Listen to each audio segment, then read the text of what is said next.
If this was a movie, be the good, the bad. Let's keep it friendly. We aren't here to take the piss out of people. Only God. This is true, but what amazing speech by Vod. Yeah. I think you've done really well through all the speeches, especially Cos, because he kept speaking about this Andrew. He sounds lovely. We could at least mention Jim, right? Could have spoke about Vod today. Anyway, as best men, we have a few important things we need to cover off in our speech. We have a few thank yous to do. Mention how beautiful the bride looks today.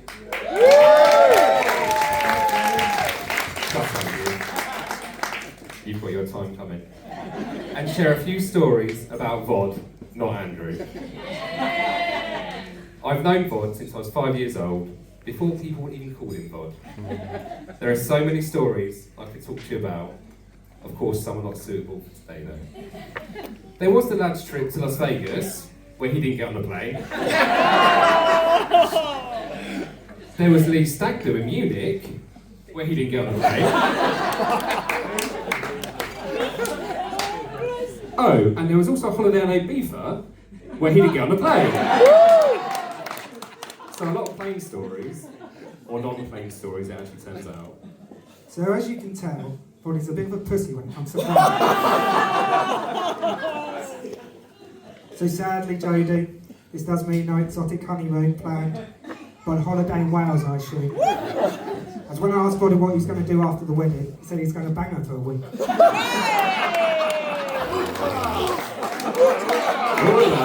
Oh la la! As I said, we've known God for ages. When we were younger, he was the hairy one in the group. But sadly, not so much now.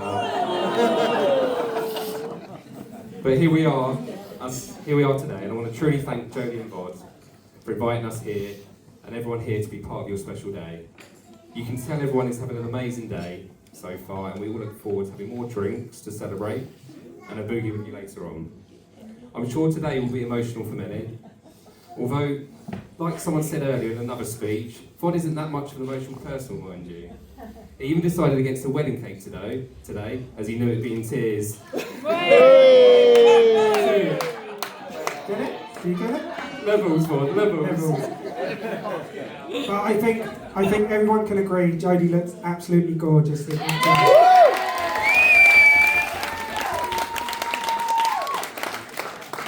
And Jodee, we thank you for allowing us to be part of your special day, and we're sorry about this speech.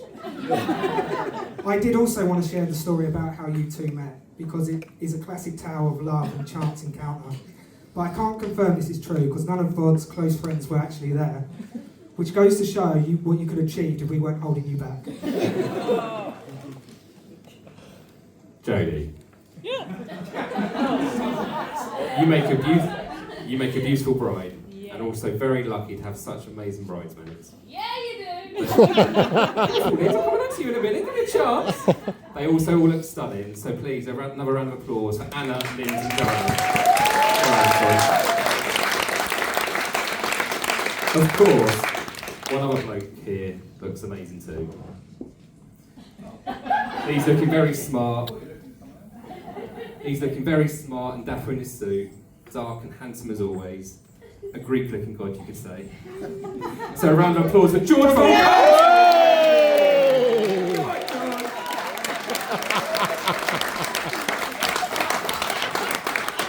Talking of Greek gods, like we heard, Jodee's nickname for Vod is her Greek god.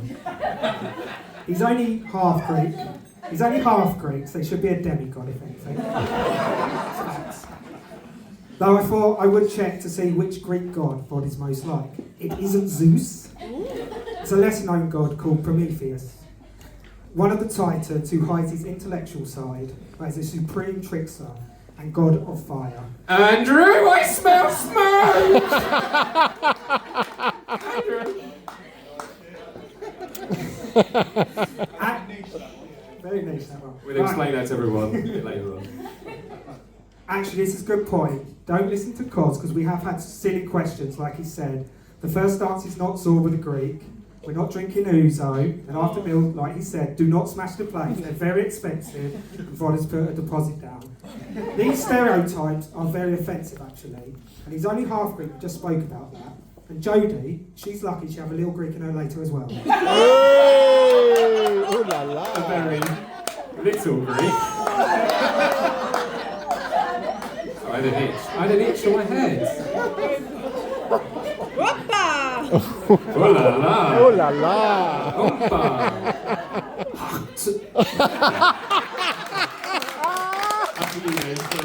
Well, I can. I think it's only fair now that we shed a little light on Vod's part. As one of his best mates, that title might be at risk though after this speech. I've been very lucky to have known Vod since primary school. Or sorry, he corrected me in his speech earlier in nursery. Sorry about that, Vod. Don't trust me, Auntie Mary's. And I've grown up with him throughout the years, so there's so many personal stories I could share with you all today. There was the time I bumped into Christine downtown when she told me that Vod had a funny turn for the worst. When he fainted in a shop and had to be rescued by M&S staff who quickly escorted him to the cafe so he could consume a sausage sandwich to get his brain fully functioning again. Always food with you, Vod. Or the time I invited Vod round for tea after school one day for the first time, and he had to witness my dad going crazy at me and chase me around the garden because he came home to find me and Vod playing with his two antique guns. Pew, pew. They'd been mounted on the walls for many, many years, and my dad wasn't impressed. Now, this was all in between my mum, bless her, trying to diffuse the situation by asking Vod how his day at school had been. She was saying, so how was school? You well, you get the gist. But my most memorable story that always comes to mind is a time when Vod never used to be quite as slim and lean as he is today, shall we say. I know this more than most because back in the day, when Vod was a little bit bigger, shall we say, we decided to do a running chest bump to each other, just like the cool basket players do on telly.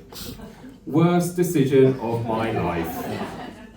After our said chest bump, let's just say I came off worse.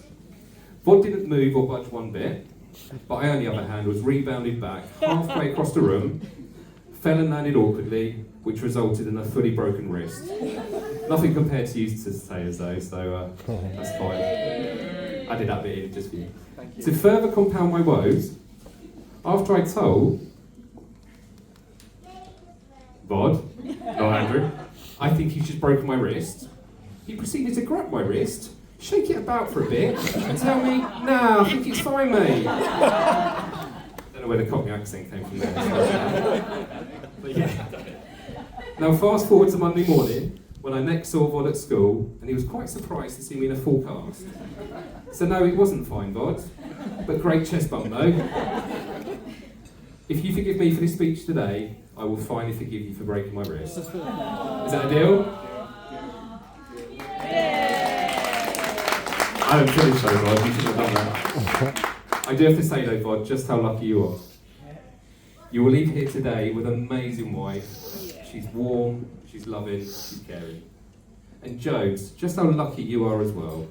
You will leave here today having gained a lovely dress and some nice new shoes.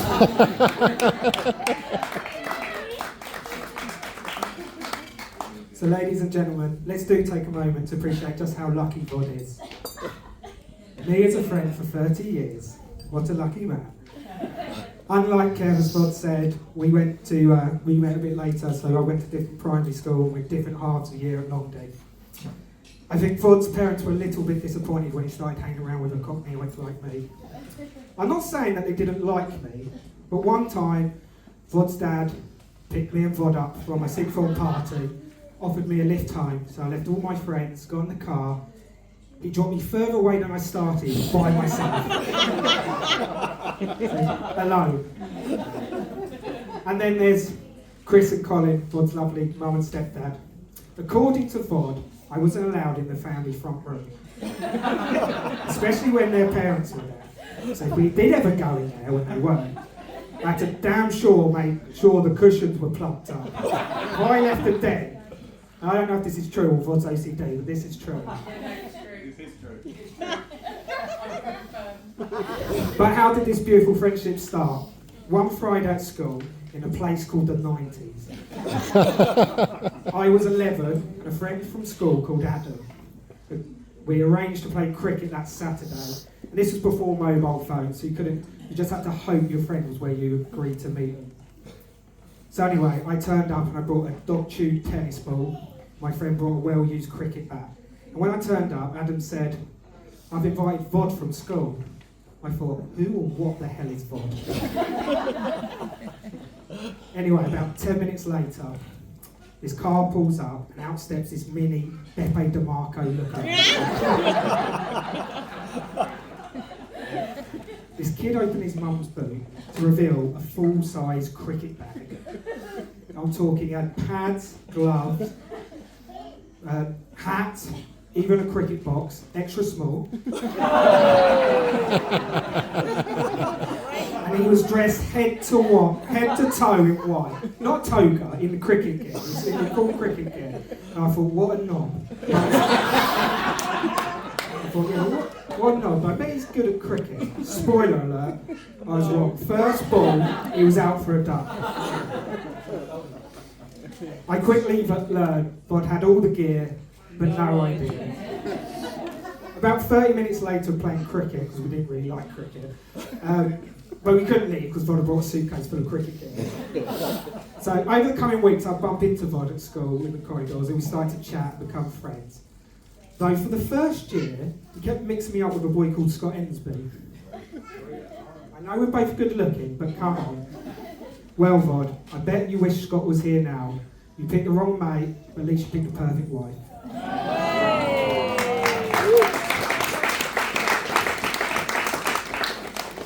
Everyone, you'll be glad to know this speech is nearly over, or maybe just you to be glad for that one.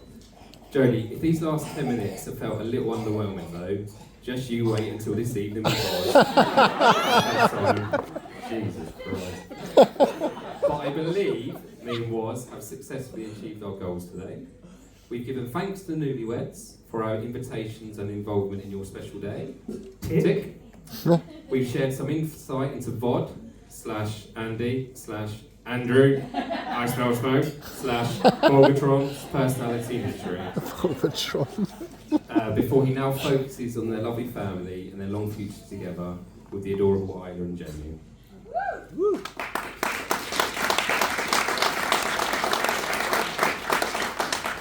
Well, I'm so glad you finally got off the fence and made a decision for once in your life and asked Jodie to be his beautiful wife. No more back pain from a lifetime of fence sitting must be such a relief for you going forward, and we're all very proud of you. We love you loads.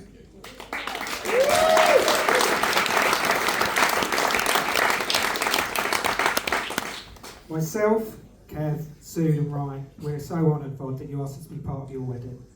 Within our friendship circle, including all the lads out there, we all know that you are the glue that keeps our group together. Not the WhatsApp group, because you don't text in that. He prefers to text everyone individually. We don't know why. But most of the time that ends up with Gav not being invited. Yeah, he's here today. Cheers, Gav. But personally, mate, you've been there through some very hard times for me. And you've also been there to celebrate the good times with me. Everyone here is so happy that you found true love and a wonderful woman in Jodie. You're blessed with a very young family in Isla and Jamie. And well done on finally making Jodie an offer she can't refuse.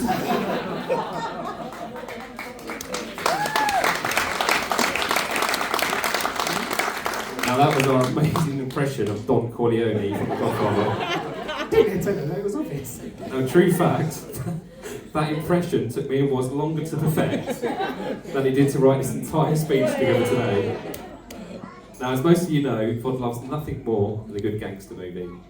He probably sees himself as some sort of Tony Soprano or Tony Montana. More like Tony Adams. A good defender who likes to drink too much. Not hung like him though. They call him Donkey Adams, that's the only...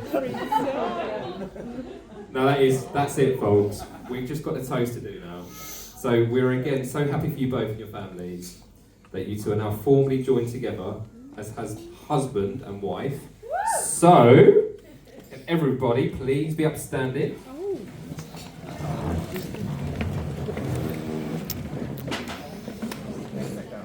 And to raise a glass for Mr. and Mrs. Bulgaris.